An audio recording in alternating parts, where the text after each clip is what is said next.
ABK Matin, l'interview.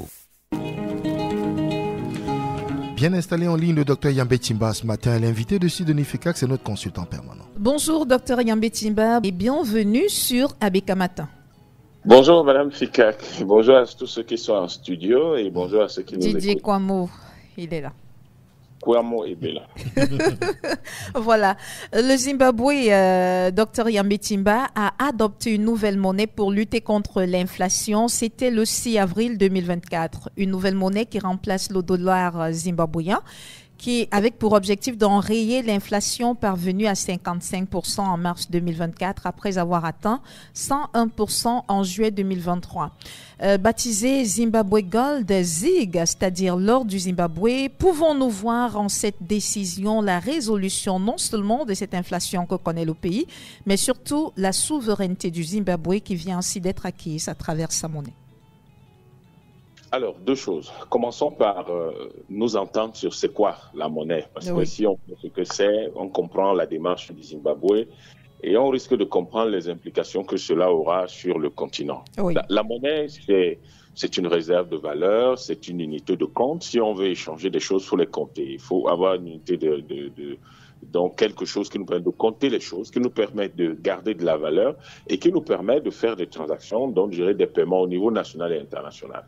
La monnaie a pris différentes formes au cours de l'histoire. La forme la plus appréciée et qui était généralement utilisée dans l'Égypte antique, la monnaie s'appelait le chat à l'époque, et c'était basé sur l'or. Il y a eu plusieurs formes, il y a eu des perles, il y a eu du sel, il y a eu tellement de formes que la monnaie a prises, mais ça a commencé à se stabiliser à partir de la Renaissance dans les années.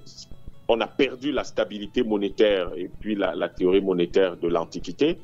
Et vers le 14e siècle, 13e, 14e siècle, ça a recommencé à se stabiliser grâce à vos ancêtres, Madame Fikak, qu'on appelle les Templiers, et qui étaient établis et qui géraient essentiellement avec les banquiers qui étaient établis à Florence et à Venise, qui étaient vos ancêtres, encore là. Oui.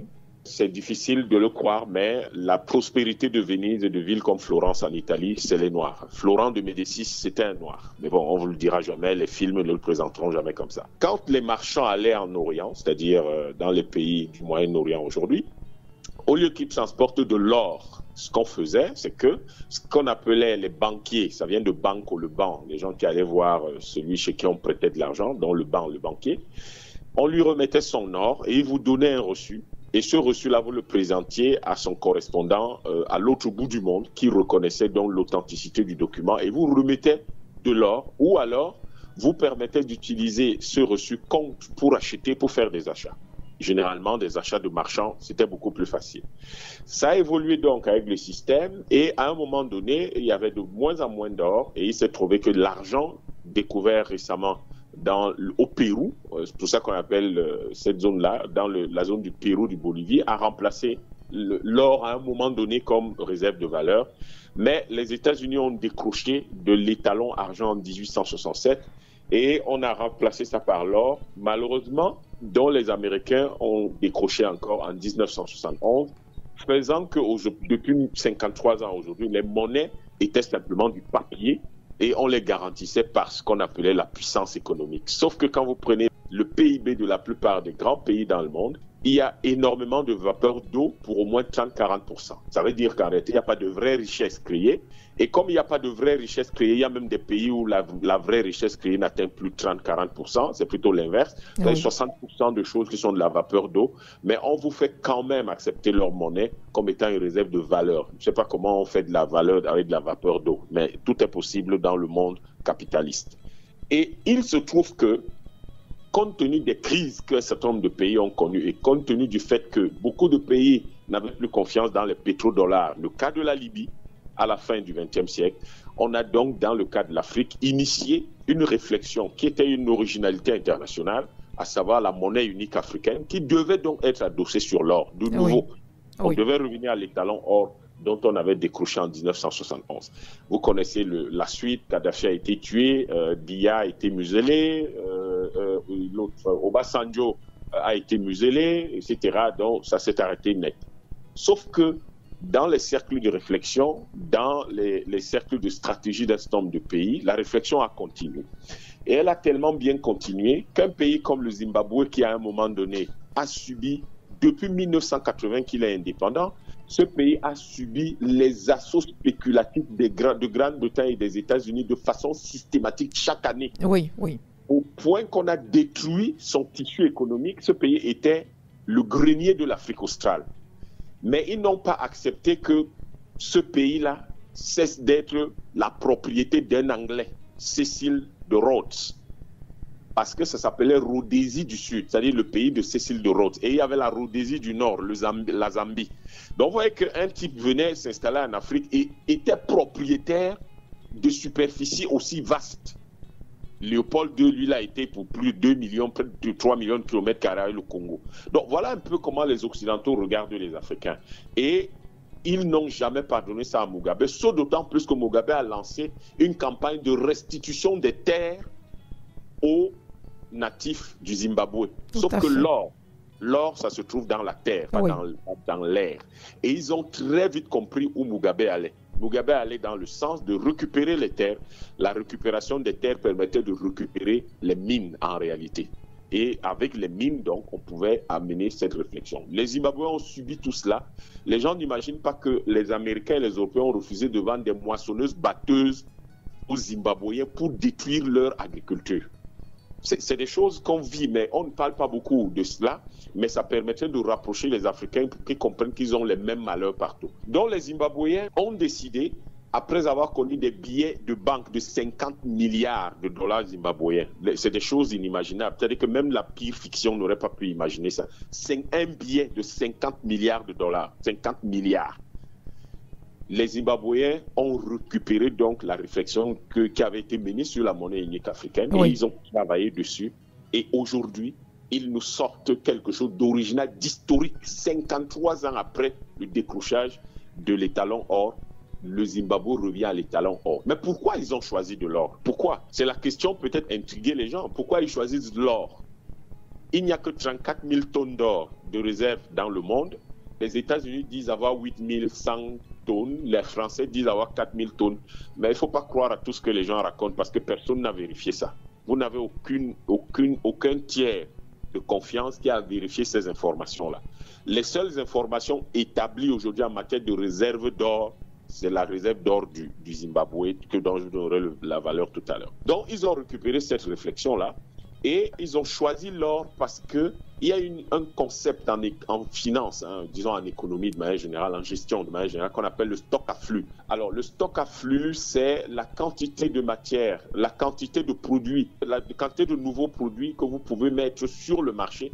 Quand vous considérez un produit particulier, la nouvelle quantité que vous pouvez mettre sur le marché par rapport à la quantité existante. C'est ça qu'on appelle le stock à flux.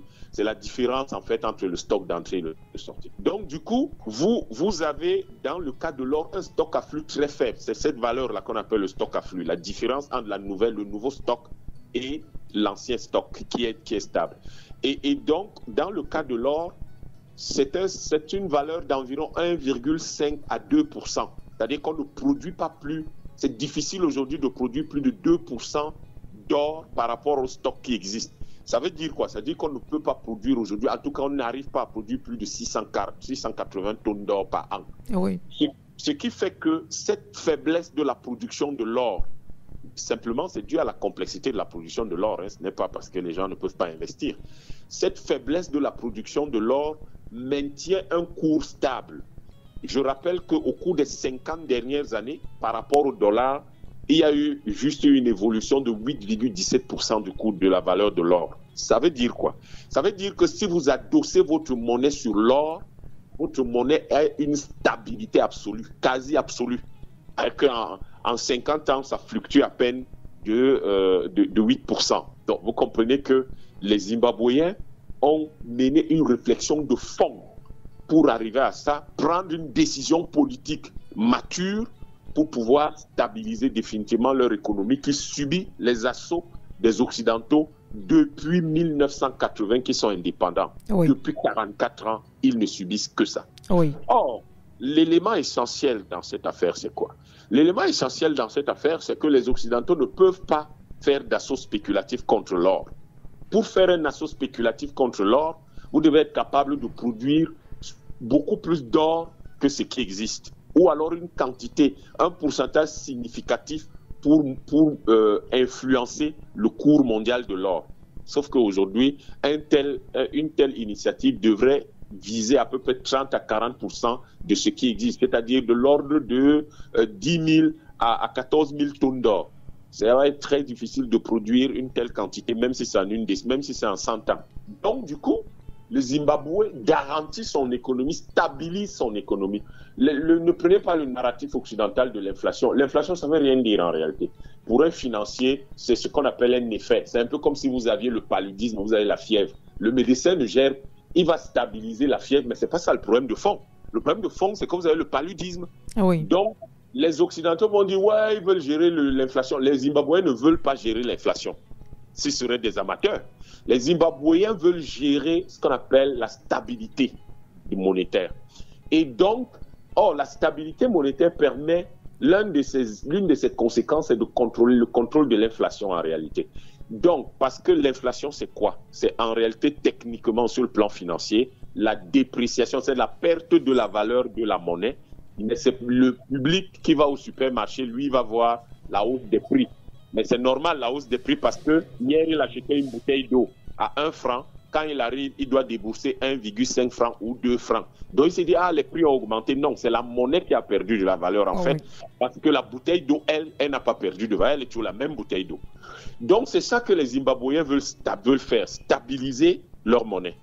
Et par la stabilisation de la monnaie, maintenant, pouvoir financer l'économie. Sauf qu'il faut tenir compte de 2 ou 3 paramètres fondamentaux lorsqu'on fait cette opération. La première chose, vous regardez ce dont vous disposez comme réserve d'or. Parce que l'étalon or signifie que quand tout ce qui est monétisé, tout ce que vous avez comme masse monétaire doit avoir une contrepartie en or dans votre banque centrale. Dans le cas d'espèce, en général, aujourd'hui, lorsqu'on rapporte ça, par exemple, au PIB, il faut que ce soit au minimum à 10%, vos réserves soient au minimum à 10% de votre PIB. Dans le cas, le Zimbabwe satisfait parfaitement à ça. Ils ont un PIB de 30 milliards de dollars. Ils ont une réserve de 2,5 tonnes d'or et 100 millions de dollars de réserves de change. Mais bon, c'est pas important. 2,5 tonnes d'or, ça leur permet, au jour d'aujourd'hui, de disposer d'à peu près 10% de leur PIB, c'est-à-dire autour de 3 milliards de dollars. Ils disposent d'à peu près 10% de leur PIB, ce qui est largement suffisant pour pouvoir couvrir au moins les importations. Dans le cas du Zimbabwe, les importations mensuelles sont autour de 800 millions de dollars. Donc, s'ils sont à 800 millions de dollars et qu'ils ont 3 milliards de réserves, ils peuvent donc parfaitement couvrir les besoins, si vous voulez, la couverture internationale. Ils ont un taux de couverture suffisant pour leurs importations. Donc, l'économie est stable. Donc, l'économie n'est plus déficitaire. C'est quelque chose de fabuleux, ce que ces gens-là sont en train de faire. Oui. Et ils ont augmenté leur production d'or, qui atteint 40 tonnes à l'année depuis décembre, ce qui leur permet, grâce au cumul en 10 ans, d'avoir l'équivalent de leur PIB de 2023. Oui. C'est magnifique. Et d'ici là, il aura évolué. Et grâce au système de réserves fractionnaires qui peuvent être absolument appliquées, ils peuvent donc financer leur économie, même jusqu'à 100 fois ce montant, mais il restera prudent qu'ils le fassent au maximum 10 fois plus que ça. Oui. C'est largement suffisant. Docteur Yambetimba, vous avez dit justement que cette décision que vient de prendre le Zimbabwe aura un impact sur l'Afrique tout entière. Absolument, parce que le projet de monnaie unique qui avait été abandonné, quasiment abandonné, parce que dès que Kadhafi est mort, tout le monde a peut-être pris peur, ou tout le monde s'est dit, écoutez, c'était son histoire là, nous on laisse tomber, alors que c'est la voie, c'est le chemin royal.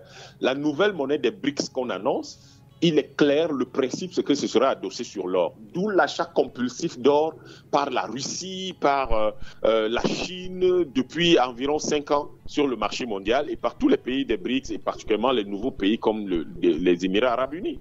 Il n'y a que nos pays qui ne font rien de leur or, ou qui ont des réserves carrément, si on est, qu'est-ce qu'on va dire? On va dire simplement qu'ils ont des réserves squelettiques. C'est-à-dire qu'on ne peut pas comprendre qu'un pays comme le Cameroun, dont les réserves en or pourraient dépasser 5 000 milliards de dollars, qu'on se retrouve malheureusement avec une quantité d'or annoncée, signalée par la Sonamine. Ils disent qu'ils ont 500 kilos d'or. 500 kilos d'or, c'est 21 milliards de francs CFA. Vous avez 500 kilos d'or, vous avez 21 milliards de francs CFA. C'est pas sérieux. Donc, les autres ont 2500 tonnes d'or, vous avez 500 kilos d'or. Donc, vous ne tenez pas le coup, vous n'arrivez pas à jouer dans la cour, ne serait-ce que des petits-enfants. Et toute la CEMAC dit on a 5,8 tonnes d'or. Donc, vous avez 5,8 tonnes d'or, alors que les réserves prouvées de la RCA se chiffrent sur 16% de son territoire, se chiffrent à 3 000 milliards de dollars. Comment vous faites pour ne pas extraire ça? Mettez-vous au travail. Donc le problème, c'est que le reste de l'Afrique, particulièrement les pays de la zone CFA, ne travaillent pas. C'est des pays de paresseux. C'est-à-dire que les gouvernements là-bas sont paresseux pour l'essentiel. Et comme ils sont paresseux, ils ne font pas le travail qu'il faut. C'est eux qui étaient à l'avant-garde. Parce que Paul Biya travaillait avec Muammar Kadhafi sur ce projet de monnaie unique. Oui. Mais comment se fait-il que le gouvernement camerounais n'est pas suivi, alors qu'ils avaient tous les éléments, ils connaissaient le projet mieux que tout le monde, et le siège du Fonds monétaire africain devait être à Yaoundé, ce n'était pas pour rien. Ça veut dire que les meilleurs experts ou de très grands experts du Cameroun étaient impliqués dans le projet, et c'est parce qu'ils étaient à fond dans le projet qu'il y avait que le Fonds monétaire africain devait avoir son siège, c'est la Banque centrale du Nigeria. C'était les 3 pays. Oui. Donc, l'impact sur tous ces pays africains, c'est de revoir la question monétaire. Nous parlons depuis une vingtaine d'années, et j'étais encore un tout petit gamin, sur le fait qu'il faut que les pays du franc CFA sortent de là. Comment un pays comme le Zimbabwe, qui n'a que 18 millions d'habitants, peut avoir sa propre monnaie? 15 pays gros comme ça, comme des éléphants, ne sont pas capables de s'organiser pour avoir une monnaie. C'est quelle histoire ça? Vous avez 100 millions d'habitants en Afrique centrale, vous en avez à peu près un peu plus là-bas en Afrique de l'Ouest, dans l'UEMOA. Ils sont là, ils passent le temps à s'engueuler entre eux, au lieu d'être sérieux, comme 18 millions de Zimbabwéens, et de créer leur propre monnaie, et faire taire pour une fois les Occidentaux. Parce que dès que vous adossez votre monnaie sur de l'or, personne ne peut s'attaquer à l'or. Qui va s'attaquer à l'or? Déjà que pour pouvoir s'attaquer à l'or, vous devez prouver que les réserves que vous annoncez, vous les avez. Parce que tous ces pays-là disent, ouais, on a telle réserve, qui a vérifié les réserves qu'ils ont? Or, vous êtes les pays, en termes sur le plan du potentiel minier, vous êtes les pays qui ont le plus d'or dans le monde. L'Afrique a des réserves aurifères les plus importantes dans le monde. Donc, nous sommes le continent qui peut avoir la monnaie la plus stable. C'est ça qui justifie que des royaumes comme le royaume des Ashanti aient été des royaumes très puissants. Le royaume du Mali, le royaume du Ghana, le royaume d'Égypte. C'est ça qui a donné la stabilité d'un royaume comme le royaume de Kamas, qu'on appelle l'Égypte antique, pendant 10 000 ans. Parce que c'était basé sur l'or et que le cours de l'or est généralement stable.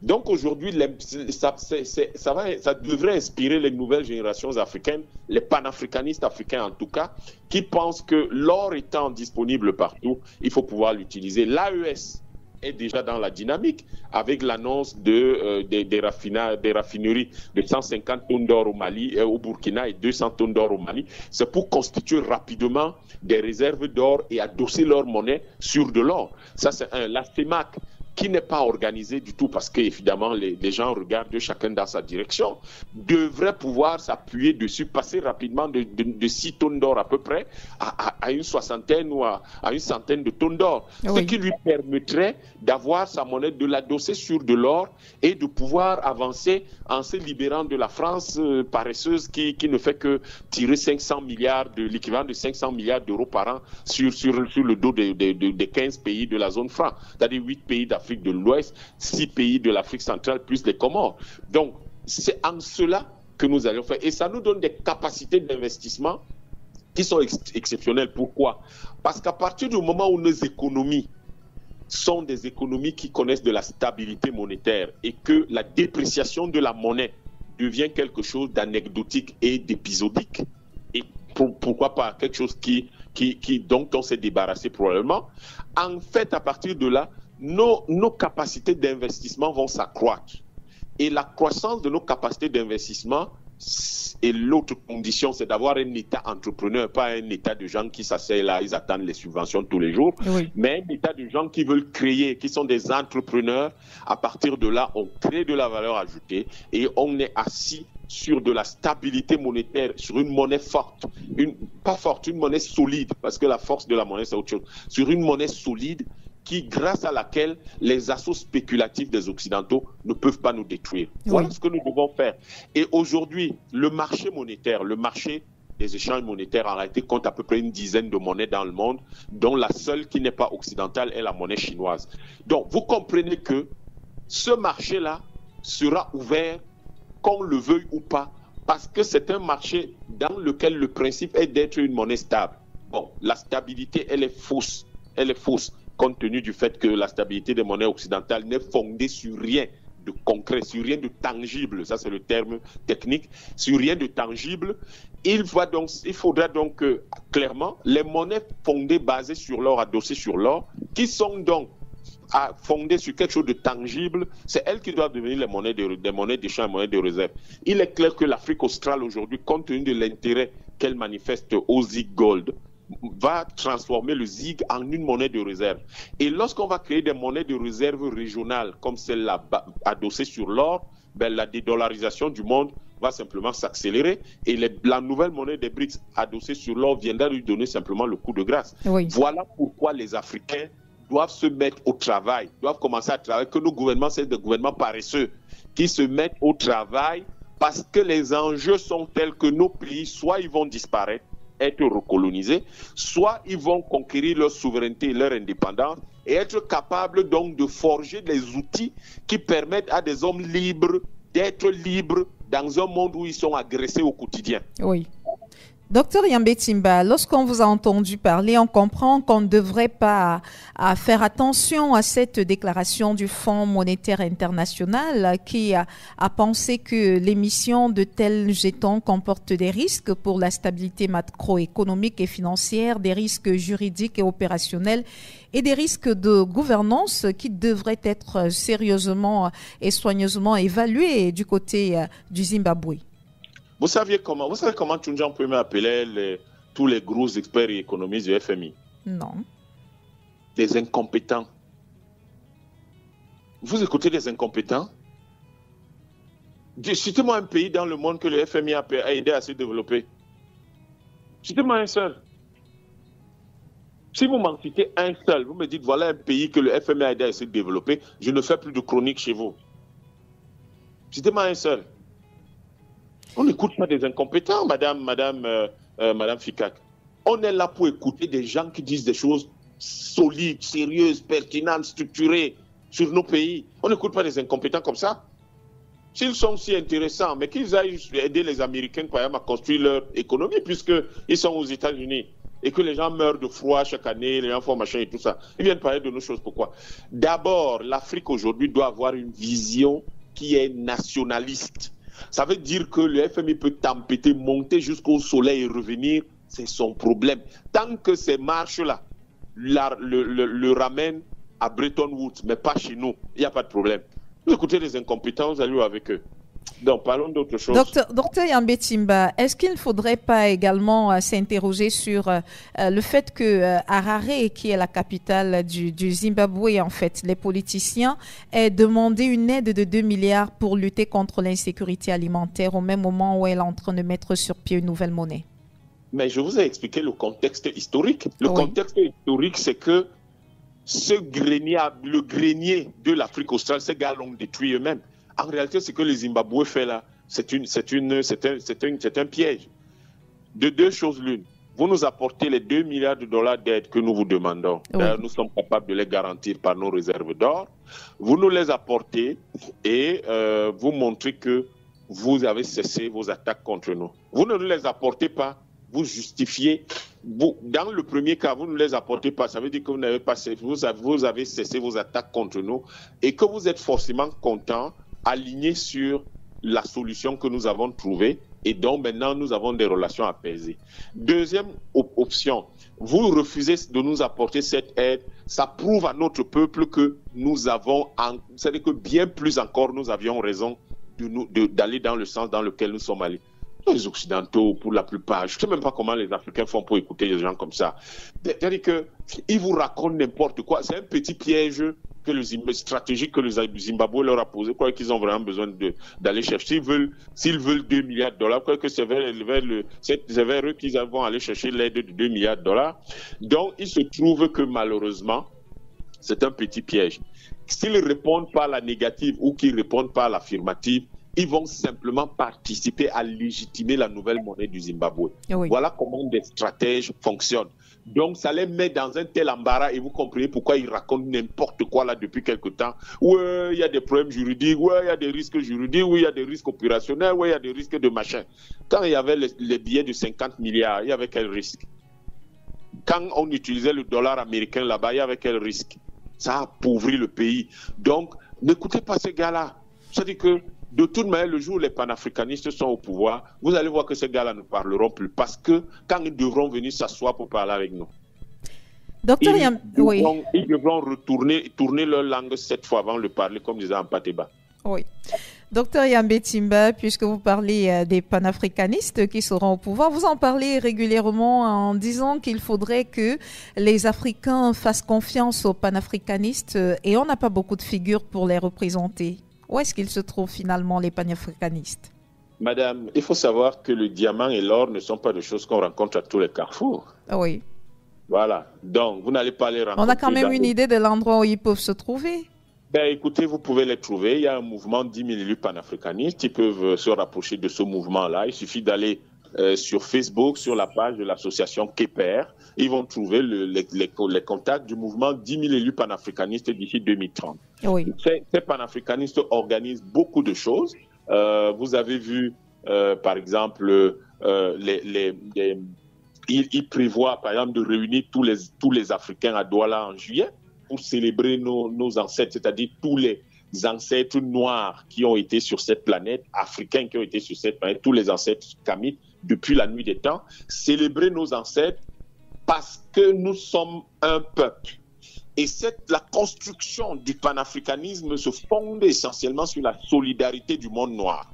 Donc nous créons ce genre d'occasions et d'opportunités pour que les Africains se rencontrent et vivent leur solidarité. Donc en juillet, du 14 au 19 juillet, ils vont voir les panafricanistes à Douala et j'invite tout le peuple camerounais et tout le peuple africain qui est au Cameroun à venir participer massivement à cet événement-là. Il suffit d'aller sur Facebook, sur la page de l'association KEPER, ils auront un certain nombre d'informations. Les panafricanistes sont là, madame, mais ce ne sont pas des branleurs. Oui. Et donc, ce qu'ils font, c'est qu'ils font un travail de fond, un travail stratégique, un travail conceptuel qui va se voir d'ici peu.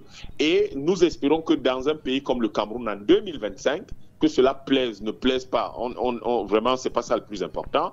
Ce qui compte, c'est que le peuple demain vive mieux, ait une meilleure qualité de vie. En 2025, nous espérons que le peuple camerounais va choisir un panafricaniste, pas les panafricanistes du lendemain matin là, qui se réveillent et commencent à déclarer son panafricaniste, mais des gens qui ont un parcours, qui ont 10, 15, 20 ans, qui ont dédié leur vie à ça et qui ont des convictions profondes qui sont exprimées au quotidien. Nous espérons que le peuple camerounais va s'inspirer de cela, en sachant que il est bon de savoir que si un panafricaniste est au pouvoir dans un pays comme le Cameroun aujourd'hui, demain matin, il n'y aura plus de francs CFA. C'est la première chose.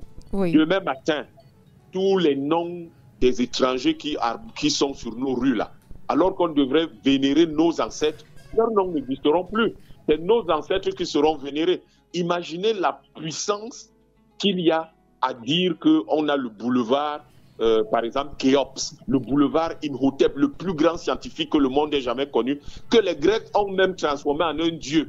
Et nous sommes là à honorer des gens qui ont été des assassins dans notre pays, des génocidaires. Donc, il faut que nous sachions une chose, c'est qu'aujourd'hui, la ZANU-PF au Zimbabwe, c'est un parti panafricaniste et on voit qu'ils prennent des décisions panafricanistes. On voit dans l'AES, c'est-à-dire Mali, Burkina, Niger, ces gens-là qui ont justifié leur retrait de la CEDEAO par le manque de position panafricaniste. Oui. Vous comprenez que l'essentiel de ceux qui aujourd'hui se libèrent en Afrique, conquièrent leur souveraineté, ce sont des gens qui se réfèrent au panafricanisme. Et le panafricanisme est aujourd'hui la démarche révolutionnaire grâce à laquelle l'Afrique va se libérer, reconquérir sa souveraineté, construire sa puissance et sa prospérité. Et je crois que, j'en appelle aux Camerounais à adhérer massivement à cette démarche, à cette dynamique, pour pouvoir demain vivre dans un pays meilleur, mieux construit, fondé sur l'idée que chacun a un papa, un grand-papa, et un arrière-grand-papa, un arrière-arrière-grand-papa. Ces gens-là n'étaient que des Noirs, n'étaient que des Africains. Et c'est eux que nous devons honorer, parce que s'ils n'avaient pas vécu, ou s'ils n'avaient pas été sérieux, s'ils n'avaient pas été des gens durs à la tâche, des gens qui se sont occupés de ceux qui ont été là avant nous, nous ne serions pas en vie aujourd'hui. Ces gens ont lutté contre l'esclavage, la traite négrière, contre le colonialisme, le néocolonialisme, contre des brutalités qu'aucun autre peuple n'a subi dans le monde. Et grâce à eux, nous sommes en vie. Nous devons leur rendre hommage. Et nous devons donc reprendre des éléments comme ceux qui ont lieu en ce moment au Zimbabwe, les étendre dans toute l'Afrique, parce que les gens qui sont des suppôts du néocolonialisme ne prendront jamais les décisions qui vont permettre à l'Afrique de sortir du néocolonialisme. Oui. Voilà la raison pour laquelle j'en appelle à voter pour des panafricanistes. J'en appelle à tous ceux qui veulent occuper des postes politiques en Afrique à rejoindre le mouvement 10 000 élus panafricanistes et solliciter ainsi le soutien de 1,5 milliard d'Africains dans leur démarche, dans leur campagne électorale, et ça va réussir. Oui. Docteur Yambé-Timba, est-ce qu'un panafricaniste qui arriverait au pouvoir au Cameroun ferait disparaître tous les prénoms qu'on a sur nos actes de naissance? Parce que ce sont des prénoms qui ne sont pas la plupart du temps de chez nous. Il faut comprendre une chose qui est simple. Ça ne va pas plaire aux gens, mais lorsqu'on veut être des gens dignes, des gens qu'on respecte, c'est ce que je vais dire aux Africains. Si vous voulez qu'on vous respecte, vous ne pouvez pas vous permettre d'honorer les ancêtres des autres. Tous les prénoms qu'on a là, qui sont des prénoms chrétiens, musulmans, tous ces prénoms, c'est les prénoms des ancêtres des autres. Donc, à vous de savoir, si ça vous convient, ça veut dire que vous avez accepté que les ancêtres des autres sont plus importants que les vôtres. Ça veut dire que on ne sait même pas pourquoi vous vivez. Parce que ce n'est pas les ancêtres des autres qui sont vos parents. Ce n'est pas grâce à eux que vous êtes en vie. Mais vous préférez quand même les honorer plus que vos propres ancêtres, alors que vous êtes en vie grâce à vos ancêtres. Les prénoms que nous avons, il faut simplement, on n'a même pas besoin de faire toute une longue littérature là-dessus. C'est tout ce qu'il faut dire aux gens. Est-ce que vous croyez que votre arrière-grand-père était tellement minable que l'arrière-grand-père des autres est plus important et c'est son prénom que vous devez porter? À vous de répondre à cette question. Est-ce que vous pensez que votre grand-père était tellement minable que c'est le nom du grand-père de l'autre que vous devez porter? Si vous pensez que à cette question, vous devez donner une réponse positive, bien, ne vous plaignez donc pas du fait qu'il y ait néocolonialisme, que vous utilisez le franc CFA, que le pays soit pauvre, que le pays soit dans la misère dans laquelle vous vivez et qu'il tourne en rond là, alors que c'est un pays en 1963. En 1963, la Banque mondiale prédisait que le Cameroun serait un des leaders économiques du monde et que la Corée du Sud serait à la traîne. 1963. Sauf qu'en Corée du Sud, on ne s'appelle pas Jean, on ne s'appelle pas Pierre, on ne s'appelle pas Ali ou je ne sais pas trop, Hassan et tout ça. On ne s'appelle pas comme ça. Là-bas, on s'appelle Park Yong-choo, et c'est Park Yong-yo. Voilà comment on s'appelle. Et vous voyez quelle est la différence entre la Corée du Sud et le Cameroun. À nous de savoir. Les gens vont dire oui, mais vous savez, les problèmes de religion, je ne parle pas de religion, je vous parle de la civilisation. Oui. Je ne suis pas en train de parler des histoires de les religions des gens, je m'en fous royalement. Moi, je suis ni dans l'une, ni dans l'autre, ni dans les autres. Je m'en fous royalement, ça ne m'intéresse pas. La chose que je dis, c'est que c'est la civilisation des autres que nous adoptons. Or, cette civilisation est une civilisation qui nous détruit. Il n'y a pas la guerre des civilisations est une réalité. Regardez ce qui se passe. Quand vous avez des gens qui s'installent chez vous, qu'est-ce qu'ils font? Ils commencent par tuer votre religion. Ensuite, ils vont tuer votre économie, vos acteurs économiques. Ensuite, ils vont tuer tous vos scientifiques, tous vos systèmes de transmission tout votre système de recherche et de transmission des connaissances. Oui. Voilà, dès qu'ils ont tué ces trois choses-là, ils savent qu'ils vous ont dominé. Est-ce que vous allez laisser que les gens disent tout le temps qu'ils ont battu les Africains dans ces trois domaines? C'est-à-dire, ils ont tué votre religion, ils ont tué votre science et votre éducation. Ils ont tué vos acteurs économiques et votre économie. C'est ça que vous voulez avoir comme image aux yeux du monde. Les Africains ne s'en rendent pas compte, mais c'est comme ça que le monde nous voit. Oui. C'est pour ça que tout le monde nous méprise. Et les gens sont là à croire que le fait qu'ils parlent fort, ils parlent très bien français, ils portent des prénoms qui leur permettent de naziller. Les autres, ils sont là, chacun croit que comme il fait comme quelqu'un qui est à l'étranger, que ce soit quelqu'un qui est dans le Moyen-Orient ou quelqu'un qui est en Europe, il croit que quand il fait comme ça veut dire qu'il est très civilisé, il est très moderne. Oui. Alors qu'en réalité, les autres là se moquent de lui, le trouvent tellement ridicule. Vous avez le roi d'Arabie Saoudite qui disait que non, il vaut mieux pour les Africains de venir mourir avec le ventre plein ici à la Mecque que de mourir d'Ebola en Afrique. C'est-à-dire que les gens vous insultent au quotidien. Les Occidentaux, alors, ils disent même que non, vous êtes des sauvages. La seule capacité d'organisation que vous avez, c'est d'être des meutes. Et les meutes sont dirigées par des chefs. La conséquence, c'est que les types les plus importants de nos traditions ici, on a décidé de refuser tous leurs titres traditionnels et de les appeler des chefs. En référence à ce que disent les Européens. Pour les Européens, les Africains, vous êtes des animaux. Parce que les seuls qui s'organisent et qui sont dirigés par des chefs, ce sont des animaux. Or, on se bat tous les jours ici pour être chef. Oui. Donc, les panafricanistes vont simplement expliquer ça aux gens. Je suis convaincu que quand on explique ça à quelqu'un comme ça, il se demande lui-même depuis combien de temps, comment regarder tous ses amis, et il se demande ce que ses amis pensent vraiment de lui. Mais vos amis se moquent de vous, ils vous trouvent ridicule. Il se trouve que vous n'avez même pas de consistance.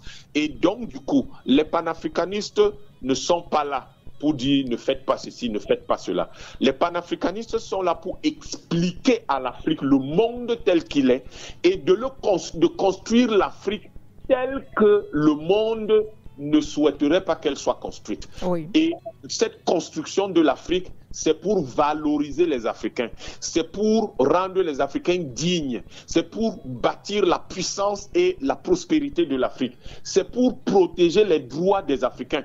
Toutes les associations des droits de l'homme vont venir vous raconter que oui, il y a les droits de l'homme qui sont bafoués en Afrique. Vous les avez déjà entendu dire que l'un des premiers droits de l'homme, c'est les droits à la civilisation. Vous les avez entendu dire que les droits à la civilisation des Africains sont bafoués. Ils ne parlent pas de ça. Ils ne parlent pas du droit à la civilisation des Africains. Ça, ils ne parlent pas de ça. Et pourquoi ils n'en parlent pas? Mais ils n'en parlent pas parce que tout ça, c'est des instruments de domination, d'exploitation, de prédation, de pillage de l'Afrique. Oui. Donc, du coup, les panafricains leur disent ne sont pas là pour répondre à tous ces gens-là. La plupart, d'ailleurs, sont des inepties, n'annoncent que des inepties. Mais les panafricains vont expliquer aux gens, est-ce que vous devez honorer vos ancêtres ou vous devez honorer les ancêtres des autres? Est-ce que vous devez être propriétaire de vos richesses ou c'est quelqu'un d'autre qui doit être propriétaire de vos richesses et vous donner un emploi chez vous qui est mal payé en plus? Est-ce que vous devez parler la langue de l'autre qui ne connaît pas un seul mot de chez vous et qui trouve que vous n'avez même pas de langue? Vous savez comment les Européens appellent nos langues? Ils les appellent des patois. Le patois, c'est la façon dont s'expriment les animaux.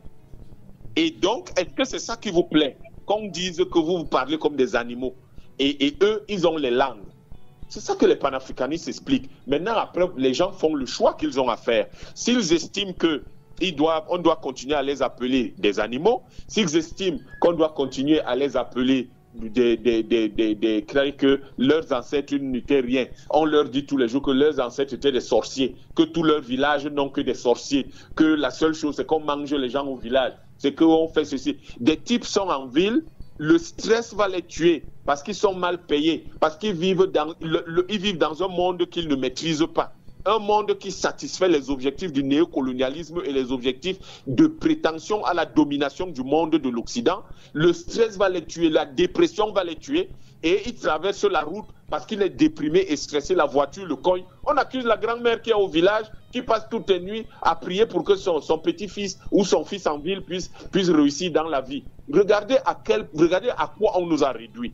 C'est-à-dire qu'on nous a réduits à nous soupçonner les uns les autres d'être en train de nous entretuer, alors que ça n'a rien à voir, c'est les autres qui nous tuent de stress, de dépression, de surexploitation, de domination, ils nous tuent de cette façon-là. Et nous ne nous en rendons même pas compte. C'est eux qui nous tuent avec le terrorisme, avec le chaos systémique qu'ils sont en train d'organiser contre nous, la guerre qu'ils nous mènent. Ils appellent ça terrorisme pour échapper aux juridictions internationales qui sanctionnent les crimes de guerre. Ils appellent ça terrorisme.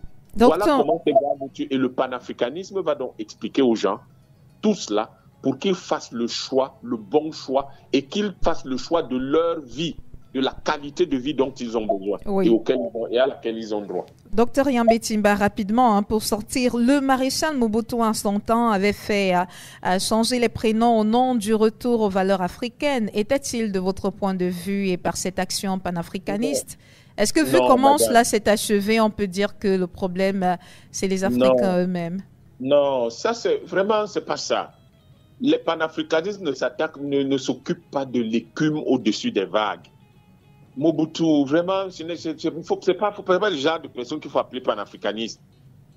Le panafricanisme s'intéresse à la vague, parce que l'énergie qui domine l'Afrique, l'énergie qui pille l'Afrique, l'énergie qui détruit l'Afrique, c'est dans les vagues, pas sur l'écume. Oui. L'écume, c'est juste une petite conséquence. C'est donc la vague qui produit de l'énergie, qui porte l'énergie. C'est là le problème. Et le problème de fond est donc la vague qui permet à l'Occident de financer l'impérialisme culturel qui nous oblige, vous et moi, à parler le français alors que vous n'êtes pas française. Je ne suis pas français. Non. Kwame n'est pas français. Non. Mais nous oblige à parler français. Ce n'est pas... Cet impérialisme-là doit être financé. Et on va le financer dans le cas des pays où on parle le français, utilisent le franc CFA, on va le financer en vous exploitant, en vous imposant le franc CFA, par exemple.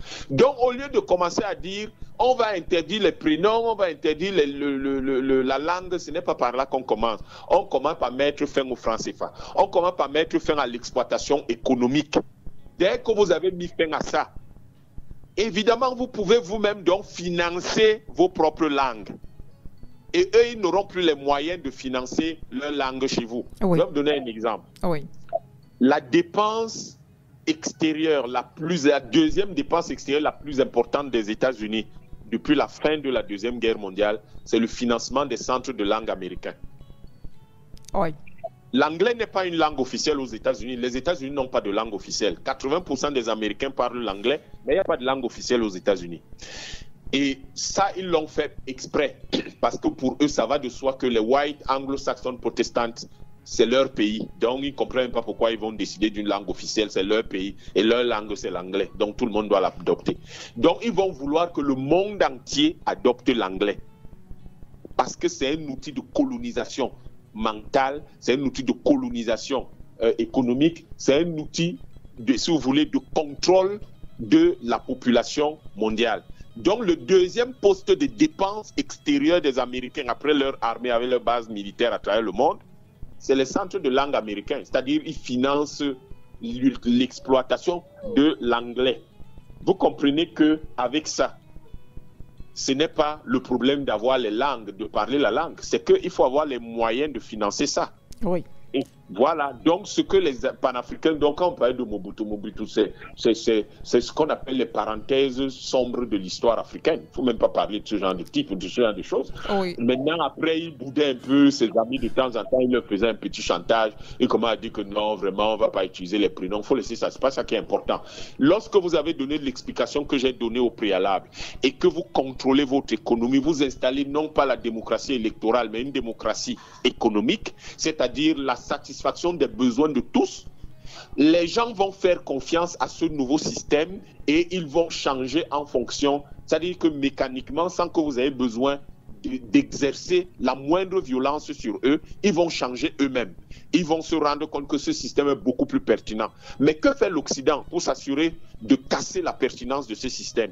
L'Occident s'est arrangé à placer lors des indépendances à la tête de nos États des gens qui n'avaient pas lutté pour l'indépendance de nos pays.